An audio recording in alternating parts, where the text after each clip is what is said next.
तैयार रहिए। स्टार्ट। रूस यूक्रेन युद्ध के 24 फरवरी को 2 साल पूरे हो चुके हैं, तो 7 मार्च को इजराइल हमास युद्ध के भी 5 महीने पूरे हो जाएंगे। दोनों युद्धों से दुनिया भर में अर्थव्यवस्था और आपूर्ति श्रृंखला पर असर पड़ा है, लेकिन इन्हें रोकने की अंतर्राष्ट्रीय कोशिशें नहीं के बराबर हो रही हैं। अमेरिका, ब्रिटेन और यूरोपीय संघ ने हाल ही रूस पर नए प्रतिबंधों का ऐलान जरूर किया है। यह भी ऊंट के मुंह में जीरे से ज्यादा कुछ नहीं है। ये देश पहले भी रूस पर कई प्रतिबंध लगा चुके हैं, जिनका उस पर खास असर नहीं हुआ। रूस यूक्रेन युद्ध ने दुनिया को 2 धड़ों में बांट रखा है। पैरा। देखा जाए तो अमेरिका, ब्रिटेन, फ्रांस समेत कई पश्चिमी देशों की मदद से यूक्रेन लड़ाई के मैदान में डटा है, तो ईरान, चीन, उत्तर कोरिया जैसे देश प्रत्यक्ष या अप्रत्यक्ष रूप से रूस का साथ दे रहे हैं। भारत तटस्थ है और कई बार युद्ध खत्म करने की अपील कर चुका है।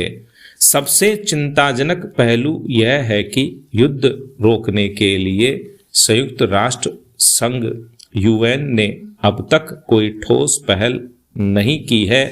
युद्ध की शुरुआत के बाद संयुक्त राष्ट्र के महासचिव एंटोनियो गुटेरस ने मानवता के नाम पर हमले रोकने की अपील की थी। रूस की अपील ठुकराने से साफ हो गया था कि अंतर्राष्ट्रीय व्यवस्था बनाए रखने में संयुक्त राष्ट्र इतना शक्तिहीन हो चुका है।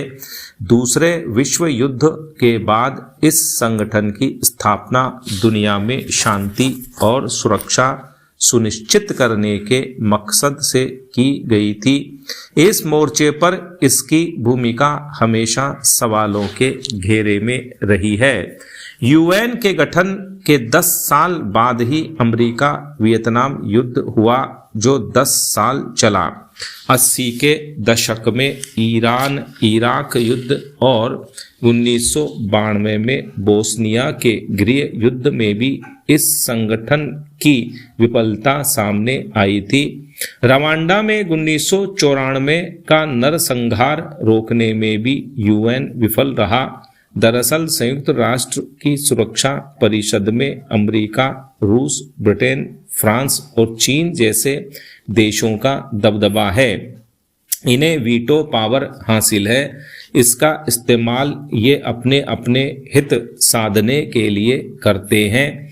यूक्रेन पर रूस के हमले के बाद 2022 में सुरक्षा परिषद के निंदा प्रस्ताव का 15 में से 11 सदस्य देशों ने समर्थन किया था, लेकिन रूस के वीटो के कारण प्रस्ताव पास नहीं हो सका।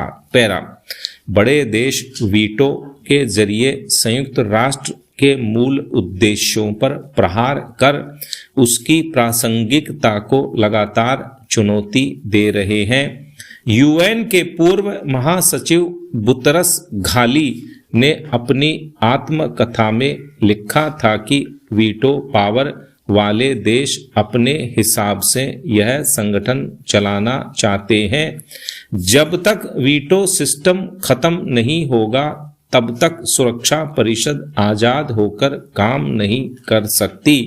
इस समस्या का समाधान परिषद में देशों का प्रतिनिधित्व बढ़ाकर किया जाना चाहिए। स्टॉप।